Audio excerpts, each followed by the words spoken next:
Hey Jim, how you doing, my friend? Good. How are you? I'm great. I'm great. It's another day. Here we are, and it's a lovely day outside. And I'm glad you made some time today because you're a busy man, and so much, time to for us to since we last talked, and I know you got a lot to share with people, and let's jump right in. Yeah, looking forward to it. Yeah, me too. One of the things that is close to a lot of people, not just here in the United States, around the world, is there's folks that are looking right now for employment, people that are looking for jobs. They're going through their networks. They're going through ex-colleagues, former teammates, some people that they've reached out to, and just recruiters are doing all sorts of things through LinkedIn, going straight to the companies. A couple of interesting facets and things that, that I've heard from a lot of people, including us just talking about it, is just it's a tough market out there today. It's definitely an employer's market, but that doesn't mean it's dead, so for you with what you've been doing, Jim, and taking a look at, what would you describe the market today? How is it looking today? Yeah, no, it's a good question. It's interesting because in years past, I've had to look for work. Either a company was sold or there were layoffs or whatever. But it's different this time. And I would say it's different this time in the sense that even though if you look at national unemployment, it's a reasonable number. But probably this time, the one thing I've noticed is there's more peers of mine that are in the same situation trying to find a job, right? Which is unusual and has not been the case in the past. And I think particularly in certain specialties, things pretty much went on hold last year. And I think this year things have picked up. But to be honest with you, I think to some degree the whole system's broken because what you see out there is you see companies post jobs they have no intention of filling anytime soon, right? Um, they put candidates through a pretty onerous interview process that can take weeks, if not months. So, for example, I had an opportunity one time where over a period of 5 weeks, I interviewed 10 times with 11 people. And after all that time, they said, oh, we're going to move on with somebody else. So you ask yourself, isn't there an easy way to figure out whether or not you're the person or not the person? So it's a really different market this year than I've seen it in the past. That's interesting you say that because, a lot of the folks out there, you'll see a lot of job postings come up on all these websites. You'll hear about it, but then, you'll hear people continue to say that, hey, it's really going through this process. And it seems like, are they really hiring or not? And in your experience, Rim, what are these recruiters, headhunters, or people that are the hiring managers saying to you when you are talking to them? Because you just provided a great example of, okay, hey, I've gone through this process, and they're saying, hey, you go through five. Is it is it something that the recruiters are giving you the honest truth, or what's your opinion on it, on your experience? Because you've talked to a good amount of people. Yeah, I think you got to split the recruiters into two piles. One pile is the recruiter who works for a company, and then the other pile is the recruiter who's either a retained recruiter or they're doing it on a contingency basis, right? And so if you talk think about the latter pile, a lot of those people have a certain number of candidates they need to review before they come back to the company that's hired them and present certain candidates. And I think in general, what you'll hear is somebody will position you or talk about you as like you're the next best thing to sliced bread, right? And so that gets you really amped up. And so you'll have a pretty good conversation with that person, and then the term that's pretty common now of ghosting is what often occurs. You're excited about the opportunity. You've talked to the recruiter and you never hear back from them, even if you ping them with two or three emails and even sometimes leave them voicemail. And that can be very frustrating, right? Because I think for everyone who's looking for a job, when a recruiter reaches out to you, whether they're outside a company or they're in the company, there's a certain amount of excitement that you spin up with yourself, right? Like, oh, this could be the opportunity. And then you have to prepare yourself for the interview. So you research the company and you may not spend a lot of time on an initial interview, but you're putting time and energy into something that all of a sudden just vanishes into the wind. And that can be really frustrating.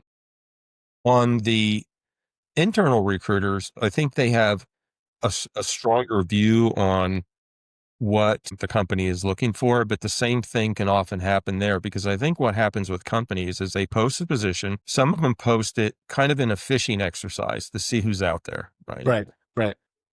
Then others will post it and then not really have any intention of filling it anytime soon, right? So on the company side, they're not, a lot of companies aren't truly focused on filling a role. For example, you can go on LinkedIn and see a position where 100 people have applied in the last day. And if you go to the bottom of the thing, you'll see that in some cases there's over 1,000 people that have applied, right? And that's craziness. So the downside of that is HR can only review so many candidates, right? So when there's 1,200 candidates, probably what they're doing is reviewing the first maybe 30 or 40 that come in the door. And so I think the big challenge for people in the job market is the emotional roller coaster that you can get yourself on, right?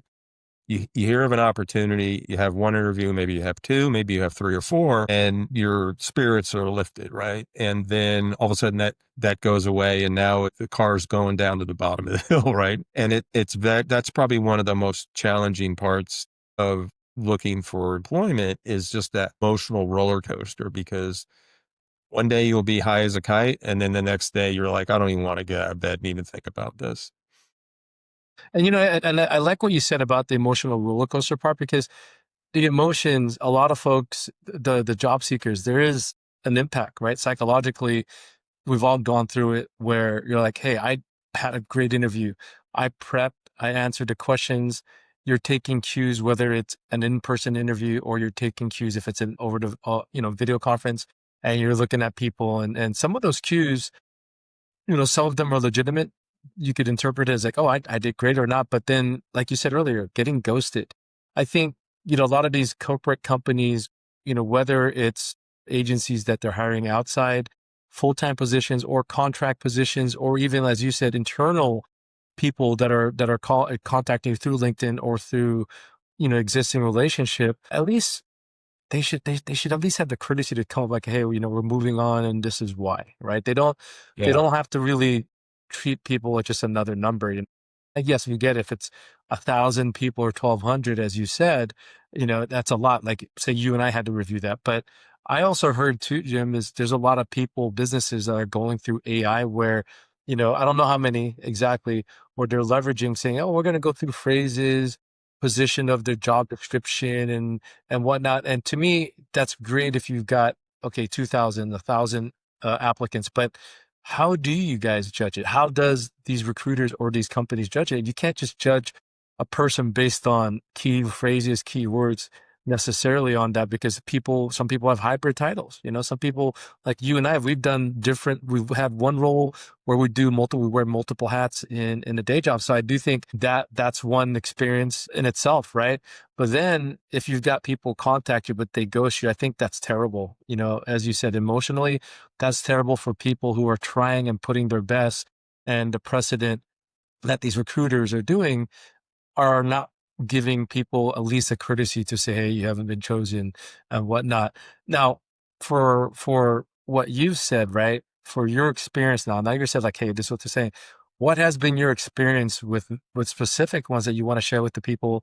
And then also kind of how do you follow up and how do they respond? Are you ghosted often? Are you getting these every once a week? But what has your experience with the folks that have reached out to, the ones you've had conversations with? What share with the listeners here what your experience has been. Yeah, I mean, it's been mixed. So there's probably three different things that have happened, right? You have a recruiter reach out to you and you do an initial interview, and one of two things happen. Generally, I've always gotten interviews in the next step after talking to a recruiter. When I haven't, it's because the recruiter didn't understand the position. Like, there was one position, a retained recruiter reached out to me. We spent a couple hours on the phone. She asked me to redo my resume, which I did. And then about a week and a half later, she gets back to me and she was saying, oh, well, they're looking for this specific experience, which really she should have understood that out of the gate and not even to call. Right. So, that's effort lost. I would say probably 80% of the time, if I've interviewed with a recruiter, I usually move to the next step. But what's interesting there is, and we're all humans, right? Hiring managers are humans. Yeah. Candidates are humans, right? And sometimes people have in their mind a vision of what kind of person is right for that role, right?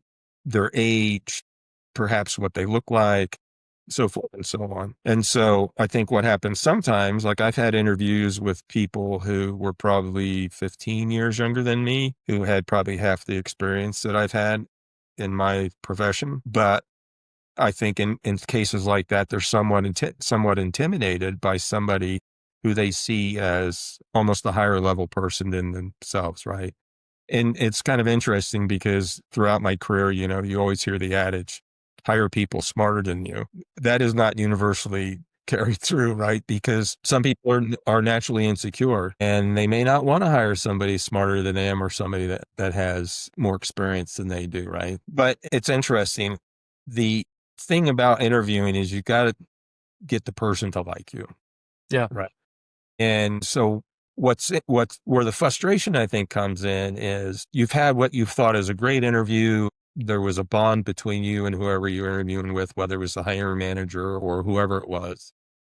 And then you hear that they're moving on to somebody else and you go back and you say, well, geez, those were great interviews. I'm highly confident it was a great interview. And I think in those cases, you did not fit the image of the person that they wanted in that position, whether it be your age, whether it be, you know, not having a mustache, having a mustache. It could be anything, right? We don't have problems with mustaches. Mustaches are great. Yeah, yeah. And so that can be frustrating too, because that's out of your control, right? You can do the research, you can research the company, research the person you're talking to, you can come up with good questions to ask them, and you can do all that. But sometimes in their mind, you're not the person. And to be honest with you, I'm guilty of that in my own career when I was much younger, when I'd interview somebody and I go, geez, he's old, right? It didn't fit the image of who I thought should be the person who has that role. And it's really unfortunate, right? I think as humans, as much as we try, we can't always get rid of the biases that we have that are kind of ingrained in us over time. So it's an interesting, if you will. Yeah, no, and I think one of the things that you just said too, right? There's this image, right? You called it, right? There's an image that some of these businesses, recruiters, hiring managers have about who they want as an ideal candidate. And Yeah. it's truth, right? There's a certain look they want. There's a certain vibe they want. There's a certain personality they want. And it's fair, right? I mean, yes, employers they need to be fair. They could be fair. They don't have to be fair, but they have these choices to make. But if you've got qualified people, and if you really want to hire somebody, be honest, right? Just, don't ghost. But do you feel like, at least for yourself, are you seeing some of these things like apply to any of the positions or people that reach out to you? Do you feel like, oh yeah, talk to you? You mentioned a great example. By the way, this position, you talked to the recruiter, but they come back, oh, this position also requires this person to do X, Y, and Z. And you're like, you should have known this already, right? Before taking your time and their time, right? I'm not saying this is the case, right, Jim, but it almost seems like they're just doing it just to do things, right? To not even be prepared. And for us, success is where preparation and opportunity, meet, right? That's what it is, and I just think some of these recruiters are just doing it, in my opinion, some of them are just doing it just to go through the motions, but, Well, or, what's your thoughts on that? I think part of it too is companies make a decision that they're going to hire somebody, right? And that there's an example I went through a while back. Company was looking for somebody with my qualifications, interviewed with HR, interviewed with the hiring manager a couple of times, got along great. But then they got into this discussion of organizationally, where should this position fit? Should it be in group A or should it be in group B? And so then it kind of goes on hold, right? And then I had a great candidate experience from the HR perspective. Guy kept me in the loop all the time. But I think what happens sometimes is companies haven't gotten their act quite together relative to the position. And so the candidate thinks, oh, I've got this position, I've interviewed for it, but the company hasn't made up their mind about it. Sometimes the level, sometimes where it report, and then sometimes there's issues with budget. Oh, we're going to put it off until the next quarter and things like that. And that can be very frustrating for a candidate, because when we're all in business, right? We take charge, we get things done, and we get them done on time and quickly and so forth. But from a candidate's perspective, you don't have any control over any of that, right? So it's very frustrating and weeks can go by. And my last role that I was in, my last interview was in a July one year, and I kept in contact with the recruiter. And finally in October, they said, "Hey, we're ready to hire the position." Right. And so you're all that time, you're like, what's going on? Right. And so I think a lot of it is the companies don't always have their act together when they're going to hire positions. And people have to be careful, especially on LinkedIn, because you'll see jobs that continually get reposted because what their system does is it goes out into their ATSs, sees a position, repost it. And you got to really pay attention to when it was originally posted and how many candidates were there, because if you're over 100, you're probably wasting your time in terms of candidates. And I think, that's the thing too. I keep hearing a lot of people that are going through this, right? The cycle, and I'm getting these reminders, getting these emails, and, and I'm like, there is no formula, right? Obviously, network and people are some of the best ways to get introduced to the hiring managers, the decision makers, whether again that be a full-time job, a contract position, or temporary, whatever it is. But the thing that you're persevering, right? You keep fighting, right? I know it's challenging. Sometimes it's discouraging, as you and I've talked about, and I love the fight, that you always have had and others have had. And, what's your suggestions, right? Because it is tough. There's things that people could quit. They don't want to persevere through, but what is your suggestion to the folks that are looking for jobs? How to do this, how to decipher, like you said, oh, should I just throw my hat in the ring for the ones that are getting reposted on LinkedIn or other job boards, 100 applicants submitted, versus, how to decipher between real recruiters, real internal people, because there's a lot of fakes out there. I feel like if we're interested in something, we send out our information. They're just using that just to capture our info. They're defising us, right? I Yeah. get nervous about that. But what's your suggestion to the folks that are in the position looking in this tough market? Well, I think the first thing you got to do is do a good job of targeting exactly what you want to do, right? And then look for the companies who do that sort of thing, right? When you see a job posted and there's not a lot of applicants, make sure it's a job that you really want, right? Because if you take a job you don't want, pretty soon you're going to be looking again. Either you're going to get fired or you're going to quit out of frustration, right? Yeah, yeah. Because one of the things that happens, and you're touching upon this, is there can be a big time commitment to landing a job. And I know this has happened to you. It's happened to me a couple of different times where you go through a series of interviews and then they say, "Oh, we want you to do a case study." Mm, Right. And the thing you got to be careful about that is it really comes down to almost free consulting, mhm. because, and this is a true story. It's happened to me twice with this one PE group where they send you a piece of paper that has 13 questions on it. And they say, "Oh, it'll only take an hour." Well, in reality, it takes about 6 or 8 hours if you want to do a good job. And then you do a presentation and send it to them. And then you don't get the role.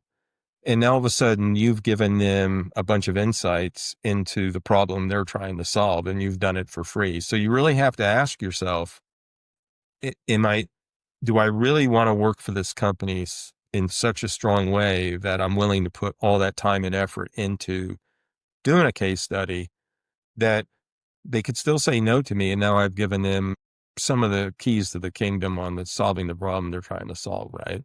And so you have to really ask yourself whether you want to do that. That's why I think focus is a big issue. As in terms of the perseverance, one of the big things that's has been helpful to me, is because it's a lonely job, right? You're in your office all day by yourself. Maybe your wife's at work, your kids are at school, or whatever you're doing. It's really helpful if you can have kind of like a support group, right? Friends of yours that maybe are in the same position, people that you can share horror stories with, right? Because misery loves company, right? So, when you share stories and they tell you stories, then you makes you realize you're not alone in this. And I think that's the important thing to remember. You're not alone in this. I have friends that I worked with at a company a couple years ago, and there's like 5 or 6 of them that have been out of work for over a year. And these Yeah, are really yeah. strong people, right? And so by having that support group, one of the things that's interesting in life is when you're down, if you help somebody else out, you feel better about it. You're not so Yeah. down. And so having people you can share with and kind of let off steam with is super important because, and then there's going to be days where you're like, screw this, I'm not doing it. And you've got to take those days off, right? You can't do it, 7 days a week, 8 hours a day, because it's a miserable task, right? Yeah.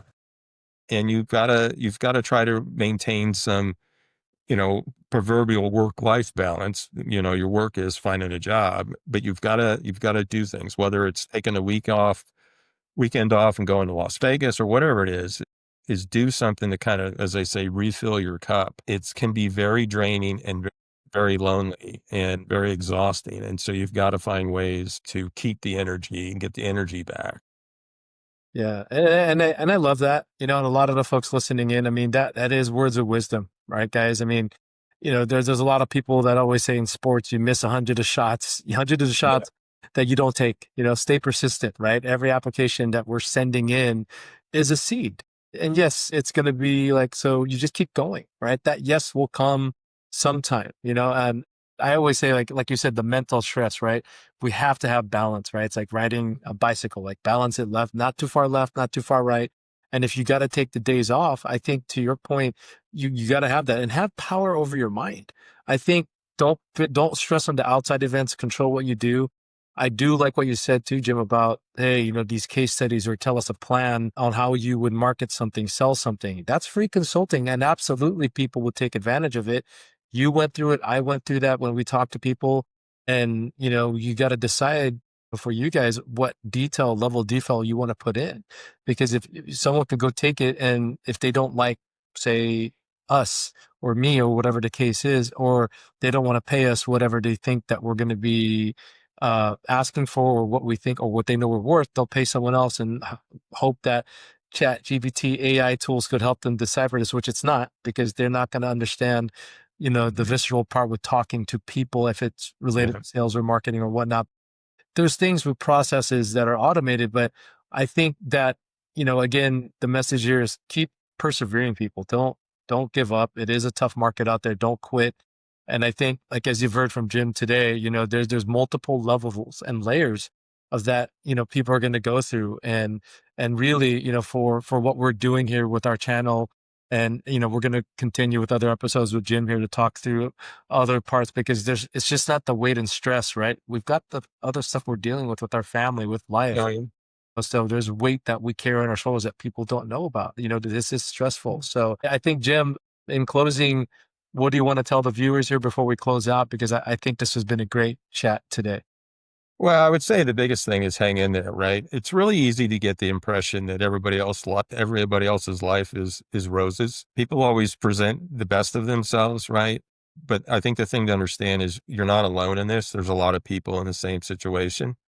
And if you persevere and you do the right things, a good role will eventually come your way that you'll take.